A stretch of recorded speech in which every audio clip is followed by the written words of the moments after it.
Bem, gente, voltando aqui, tá, para a gente discutir ainda sobre o materialismo histórico dialético em Karl Marx, né, a gente viu, né, que tanto o pensamento do Hegel quanto o pensamento do Feuerbach influenciaram Karl Marx. Tá? Tanto a dialética como o materialismo dialético do Feuerbach vão influenciar o Karl Marx.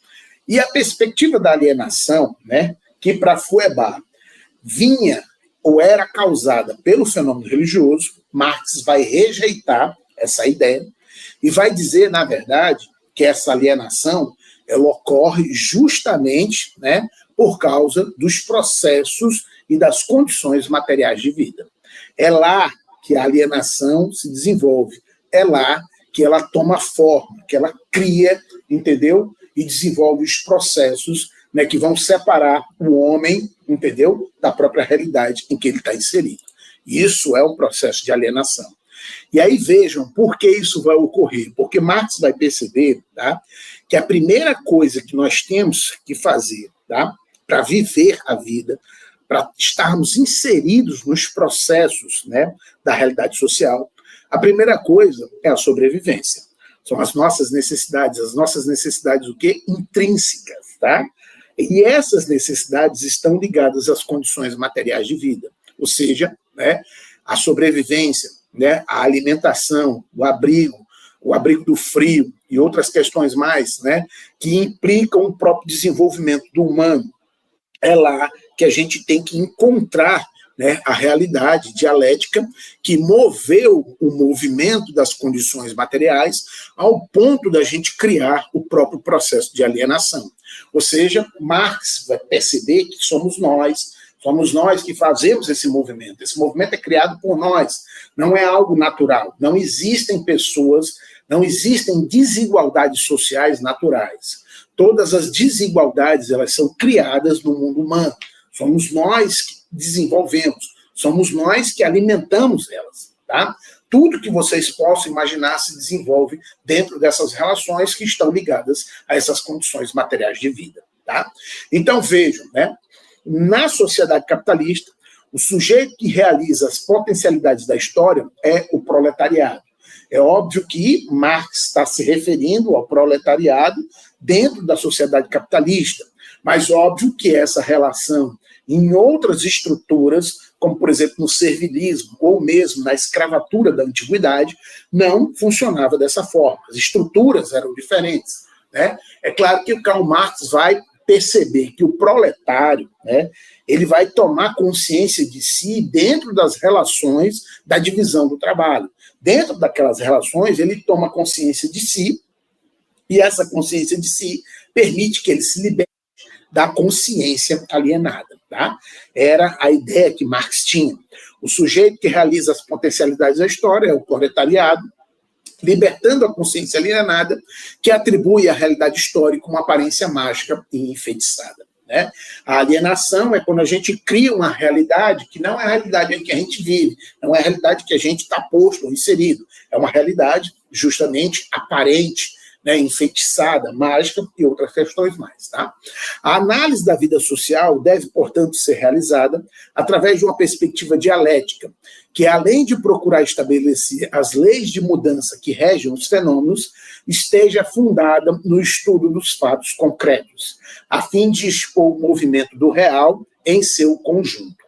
Mas a compreensão positiva das coisas inclui, ao mesmo tempo, o conhecimento de sua negação fatal, de sua destruição necessária, porque, ao captar o próprio movimento, ao todas as formas acabadas são apenas uma configuração transitória, né, nada pode detê-la, porque, em essência, é crítica e revolucionária.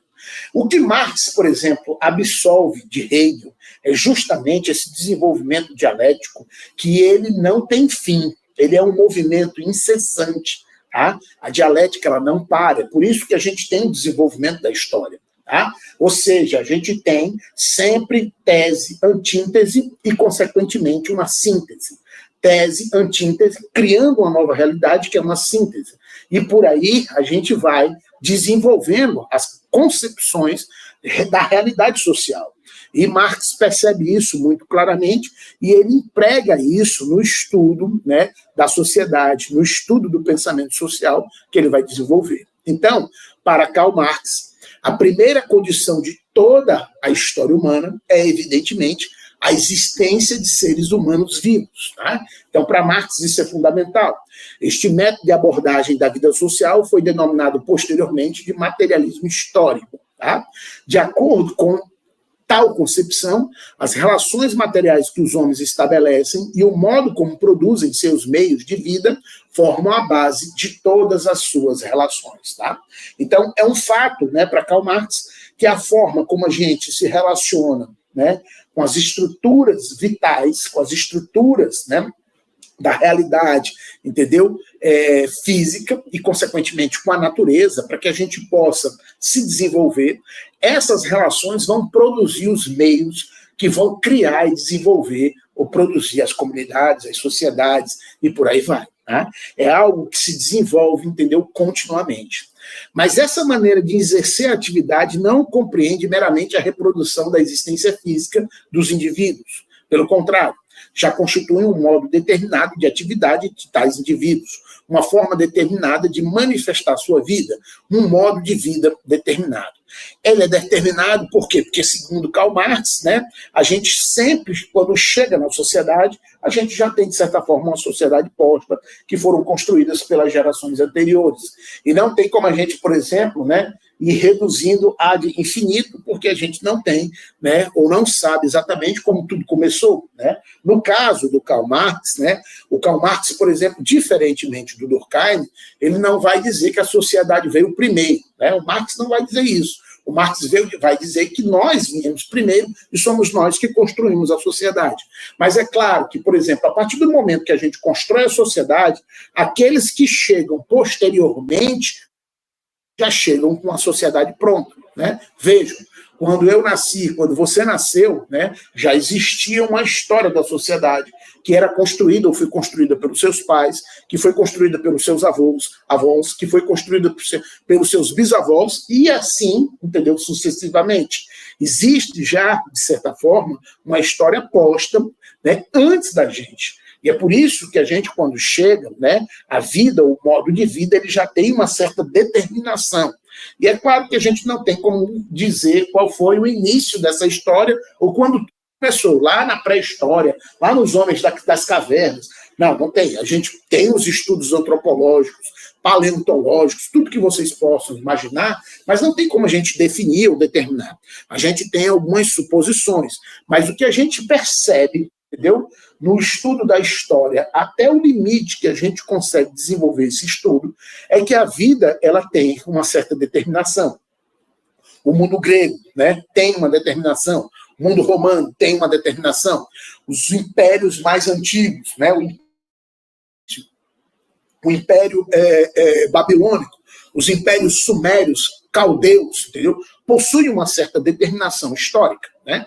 E aí a gente consegue perceber, através de algumas perspectivas e alguns estudos, o processo, por exemplo, agrícola, que ocorre há 10 mil anos atrás, 15 mil anos atrás, 20 mil anos atrás, que é a passagem exata do momento em que os homens deixaram de ser nômades para se tornarem sedentários. Então, a gente tem alguns vestígios de Marx, analisando essas perspectivas, percebe que a gente parte, ou deve falar, ou deve analisar a partir desse modo de vida determinado.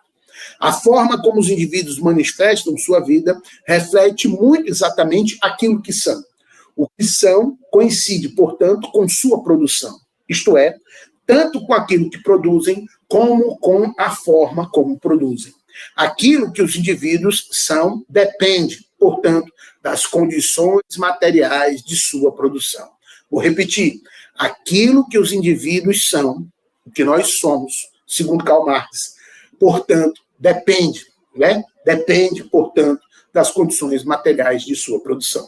É por isso que a gente, né, se a gente for analisar a sociedade capitalista, a gente vai ver que ela é diferente da sociedade feudal, e a gente vai ver que é diferente das sociedades antigas escravocratas.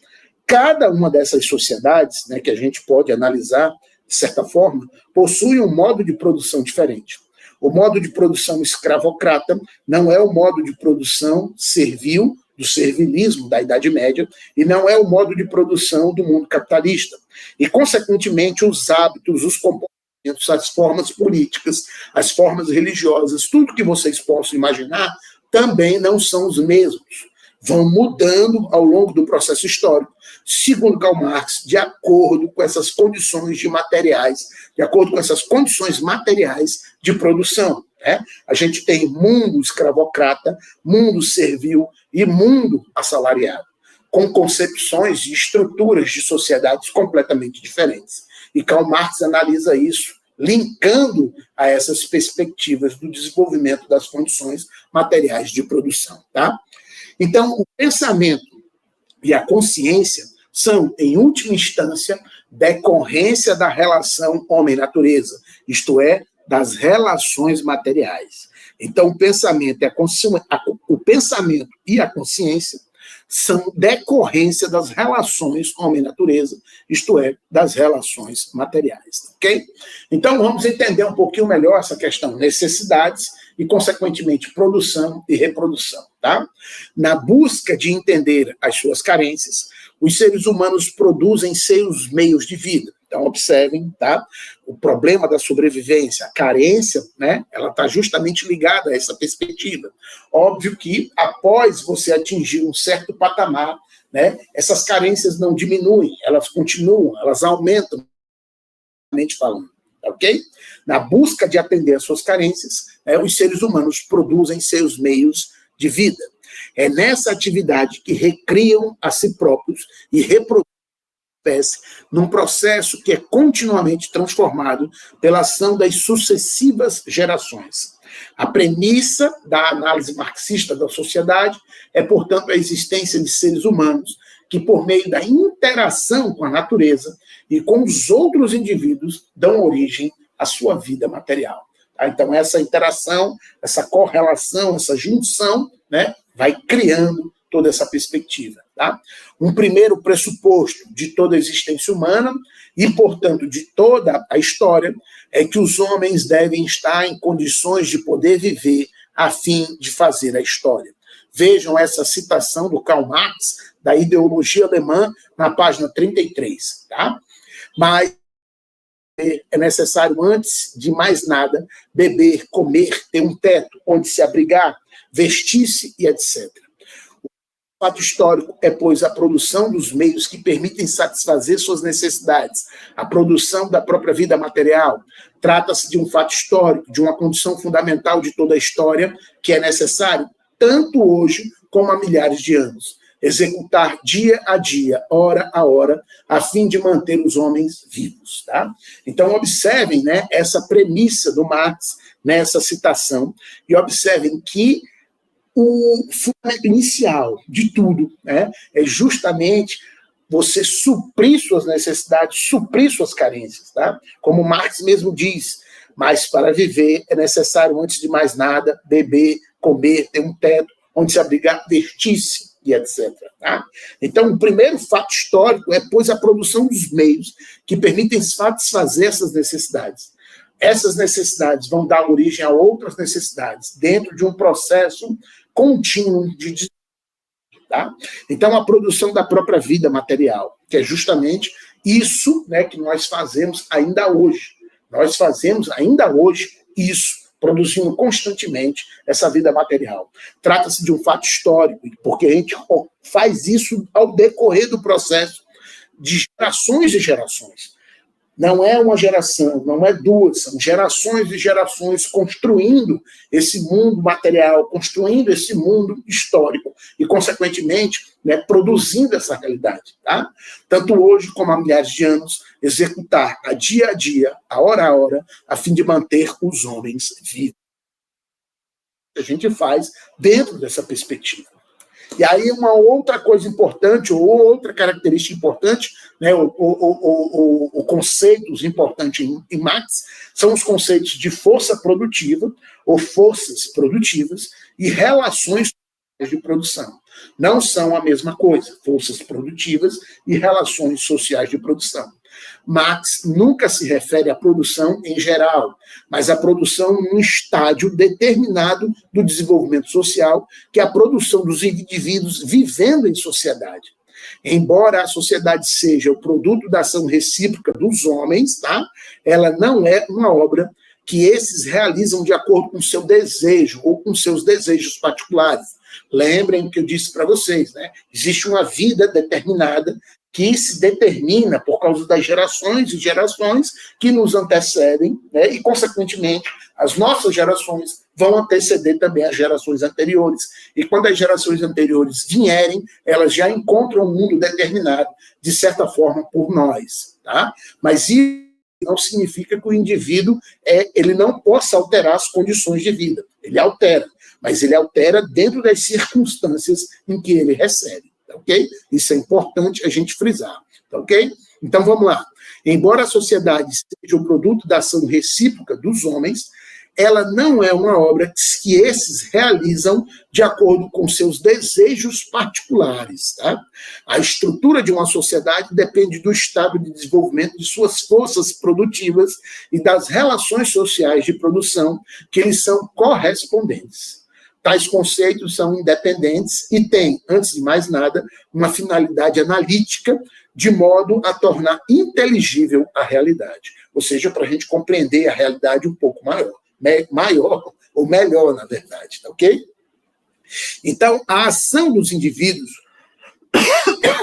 a ação dos indivíduos sobre a natureza é expressa no conceito de forças produtivas, ou seja, a ação que nós fazemos para modificar a natureza, para podermos sobreviver, são as forças que nós empregamos e a gente Marx chama de forças produtivas, a qual busca apreender o modo como aqueles obtêm, em determinados momentos, necessitam.